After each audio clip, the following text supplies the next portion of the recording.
favorite day of the week is Friday. Why? Because it's time for Cronkite Sports Live. And to take you through today's show, my name's Jacob Rudner alongside my partner Matt Venezia. And Matt, we got a long show today with a lot of great stuff packed into it.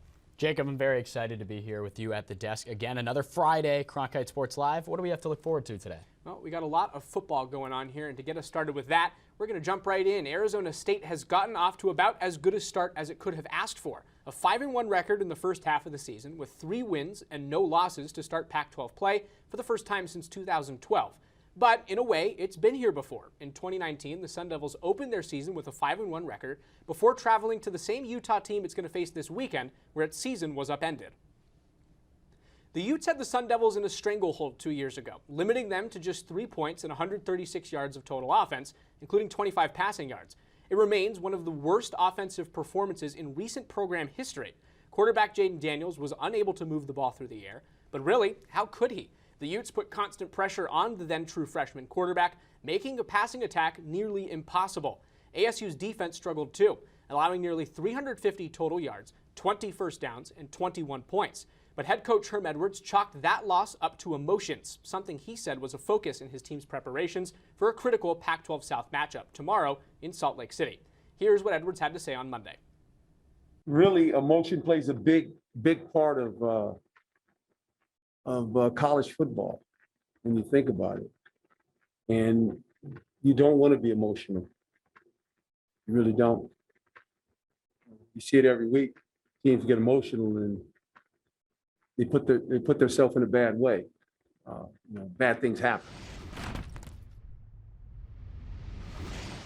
I'm joined now by WCSN football reporter Nick Elsner. And Nick, there's no understating the importance of the Sun Devils matchup against Utah this weekend. But before we get to that, I want to talk about its win last week against Stanford. What went into that performance by the Sun Devils? Yeah, Jacob, it was a really impressive win. Stanford came into that game running hot, and so is Arizona State. We mentioned they're 5-1, but there was one main takeaway. Daniels can spread the ball around the field. He's done it very effectively this season. In this matchup, he got to 5 different receivers, 14 completions for 175 yards, solid performance there. And when Daniels can stand in the pocket like this, it allows him time to then use his legs to extend the play if no one's open downfield. So really, this offense then becomes a triple threat.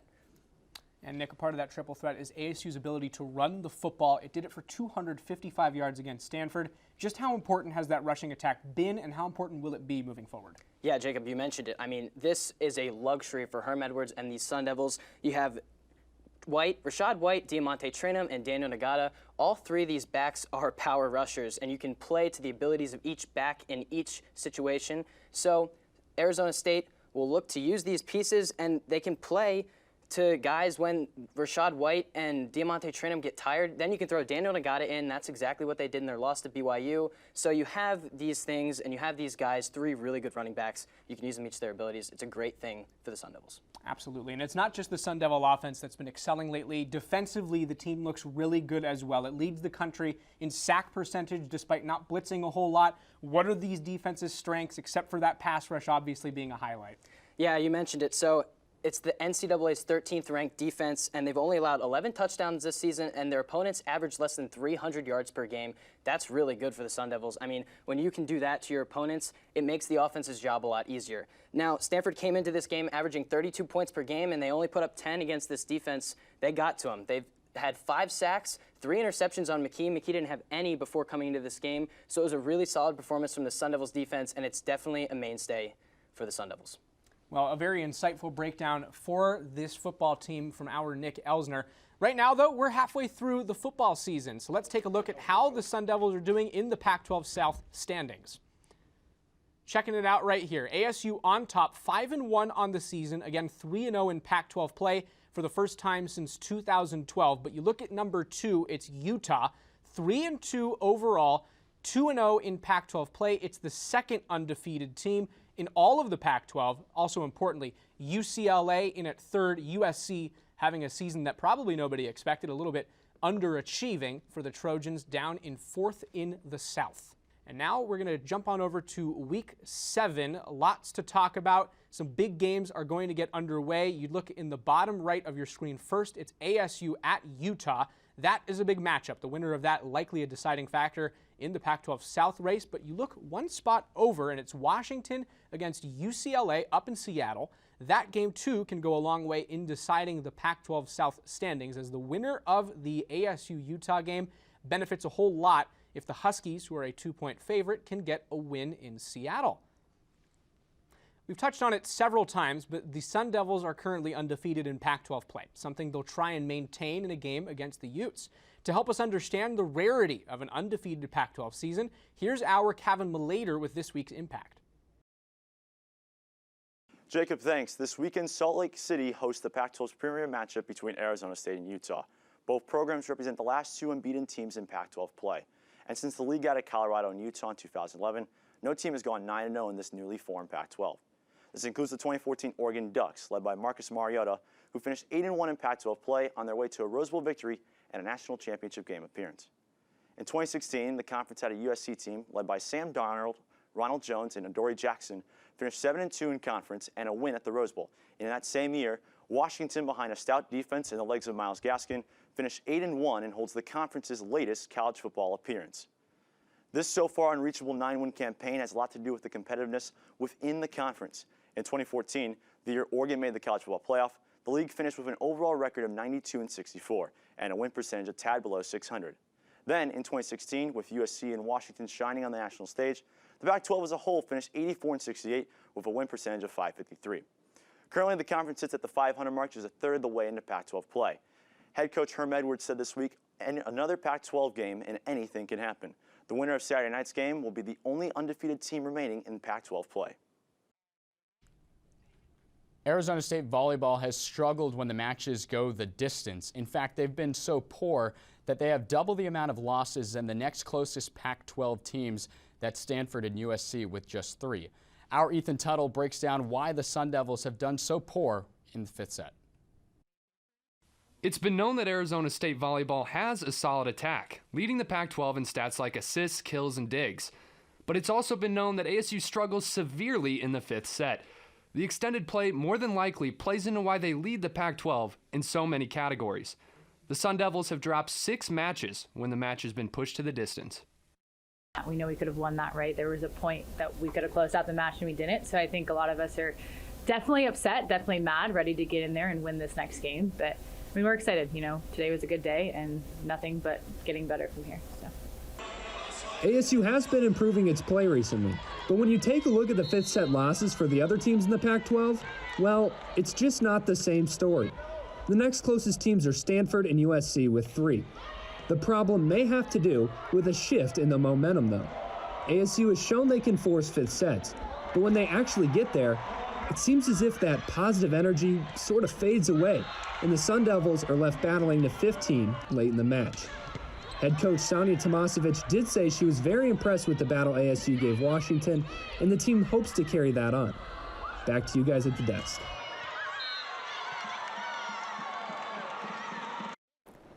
Thank you, Ethan, for the extensive breakdown of why the Sun Devils have not done too well when it comes to 5 sets. We're going to stick with volleyball as we welcome volleyball reporter Jake Seymour to the desk with us today. Jake, it's great to have you here in studio. Thanks for having me. Absolutely. So the first question I have for you, in that Washington State match last week, entering the third set, we saw a change that we actually have not seen so far this season. Jamie Cox came in at libero over Annika Larson, and she finished off the match at libero, and then against Washington on Sunday, Jamie ended up starting over Annika. Why exactly did that happen?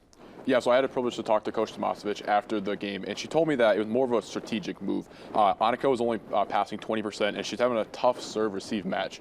So it was kind of a way to get the offense going. She was down 2-0 in the match at the time, and Jamie was passing 75%. So she was trying to get her hitters going and trying to get some offensive momentum. Now, the match on Sunday against Washington State, not much of a surprise. It went 5 sets. The Sun Devils are 2-6 this season in 5-set matches. Why do they continue to struggle when we get to the 5th set? Yeah, so I talked to Coach Tomasevich, and she was telling me that she just wants her team to do their job and take it one score at a time. Iman Asanovic was also said after the UNLV loss that it's one of her biggest pet peeves to lose in 5-set matches. It gets under her skin, being that close to a win and falling short. They had a team meeting on Friday, and they just said take it 15 mini games. Don't think of it as one big set. Think of it as 15 mini sets and taking it one step at a time. The Sun Devils have gotten off to a slow start in Pac-12 play this season. They're 1-5. They welcome USC later this weekend. What should we expect in that matchup? Yeah, so USC comes in at 7-8 and 3-3 in conference play.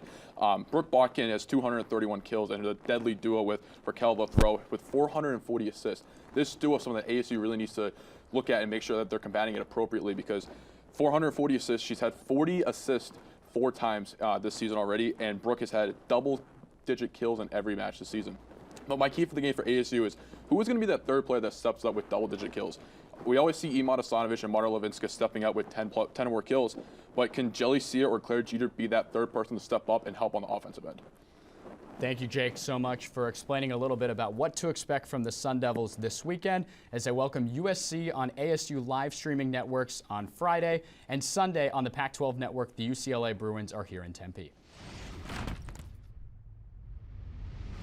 Arizona State soccer team traveled north to face Oregon and Oregon State, a trip that did not go its way. The Sun Devils first faced the Beavs, who got off to a strong start, scoring 2 goals in the first 20 minutes, and ASU managed to score just 1, falling to the Beavers 2-1 in Corvallis. Sun Devils then traveled to Eugene to face the Ducks, who fired off just 1 shot throughout the entirety of the game, yet they came out victorious with a 1-0 win.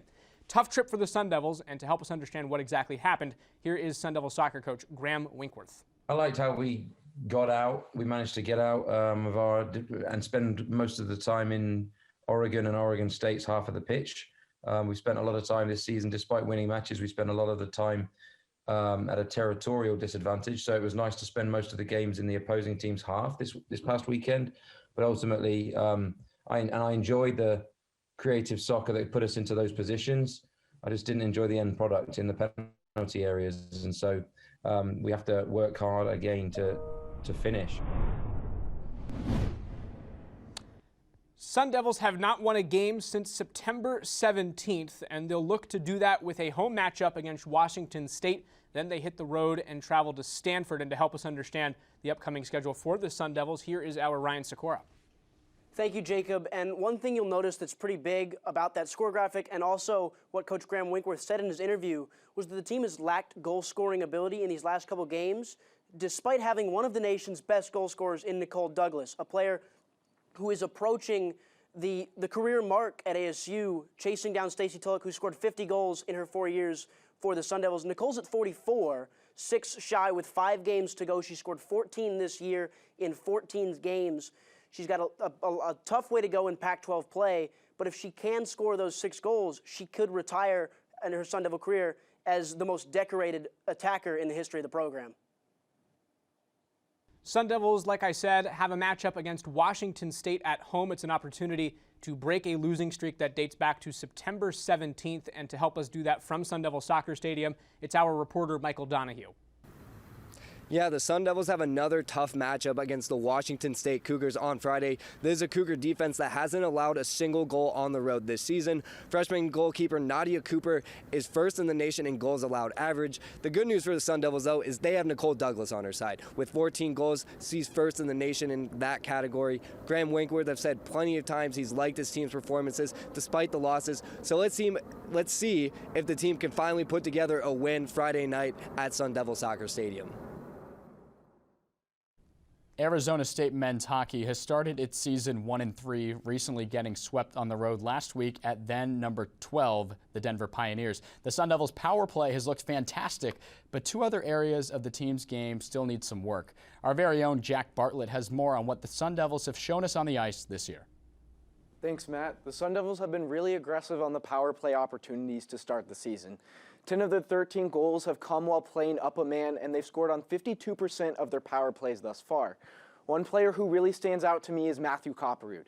He scored 4 of the Sun Devils' 10 power play goals with 4 assists on similar chances. However, Copperoot hopes to improve his 5v5 performance. Coach Powers mentioned that that's an area the Sun Devils are looking to vastly improve upon. The team struggled to keep possession in the first 4 games of the season against UMass Lowell and the University of Denver.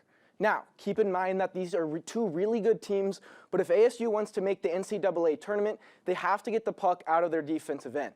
They've been really good at possessing the puck at their end of the ice, but struggle to get it up. That's something to look for ahead of their matchup against New Hampshire this weekend. The last thing to focus on is who will be starting the starting goalie for ASU this weekend, Ben Cross or Cole Brady. Cross allowed 7 goals with 62 saves in 2 games against UMass Lowell. Meanwhile, Brady allowed 7 goals in his first start this season. He does have 68 saves in 2 games and played much better in his second start against Denver last weekend, though. Powers has been confident in Brady since the beginning of the season to be their #1 guy, but don't be surprised if Cross goes to the guard the net. Thank you, Jack. Arizona State takes on the University of New Hampshire this weekend in Tempe. And now we switch from the ice to the links, where we talk about the play of Arizona State's men's golf team, particularly one of its players. Senior Cameron Sisk has been truly spectacular, and to help us understand why, here is our Trey Jordan. Thanks, Jacob. This week, senior Cameron Sisk won the September Ben Hogan Golfer of the Month award. This award's given out monthly to the best collegiate golfer in the country, and then again for the whole season in June. Sisk earned this award with a win at the Merrideau Invitational in a sudden death playoff after he posted a score of 7 under par over 3 rounds. With the win, he was awarded an exemption into the Houston Open in November. He quickly reinforced his status at the Fighting Illini 2 days later when he tied with Sun Devil David Puig for second place, just 2 strokes shy of the lead. Sisk was also named Pac-12 Golfer of the Month with a stroke average of 69.5 over 6 rounds. In 35 rounds last year, Sisk's stroke average was 72. If he continues playing his game, he could be in talks to take home the 2022 award. On Sunday, Sisk and the Sun Devils will face off against 13 top teams for 56 holes of action at the Isleworth Collegiate in Windermere, Florida. Now we'll send it back to Matt and Jacob for the top plays. You heard what Trey said. It's time for top plays, and this week we've got 4 of them for you, starting in Pasadena with Rashad White.